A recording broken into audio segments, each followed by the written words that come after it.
வணக்கம். இது தோவாளை அரசு பள்ளியில படிச்ச 1978 79 படிச்ச மாணவர்களுடைய சந்திப்பு நிகழ்ச்சி. இதுல பாத்தீங்கன்னா எல்லாருக்குமே ஆவரேஜா 64 பிறந்தவங்க, 63, 65, 61, 65 வயசு, ஆவரேஜா 65 வயசு வரைக்கும் உள்ளவங்க.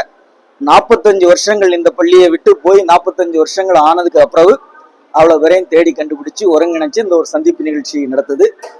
அது மட்டுமல்ல, எங்க காலகட்டத்தில் இருந்த ஆசிரியர்கள் 86 வயசு 90 வயசு அதில் உள்ளவங்க வரைக்கும் வந்துக்கிறாங்க. அந்த ஆசிரியர்களும் மாணவர்களும் சந்திச்சு அந்த ஆசிரியர்கள்ட்ட ஆசியும் பெற்று மாணவர்கள் அனைவரும் ஜாலியா, லேடிஸ் முதல் கொண்டு, லேடிஸ் ஜென்ஸு எல்லாரும் சந்தோஷமா நிறைய விளையாட்டு போட்டிகள், அவங்களுடைய வயசுக்கு தக்கன சில விளையாட்டு போட்டிகள், ஒன்னா உட்கார்ந்து டீ குடிச்சு சாப்பிட்டு சந்தோஷமாட்டு இது பண்ணி நம்ம இன்னும் ஹெல்த்தியா இருக்கணும், சந்தோஷமா இருக்கணும். இப்ப 45 வருஷங்கிறது ரத்தின விழான்னு வச்சுக்கிறோம். ஏன்னா 45, இனி அடுத்தால 50ங்கிறது பொன் விழா. அந்த பொன் விழாலையும் எல்லாரும் சந்தோஷமா சந்திக்கணும், ஹெல்த்தியா இருக்கணும், மகிழ்ச்சியா இருக்கணுங்கிறதுக்காண்டி இந்த விழா.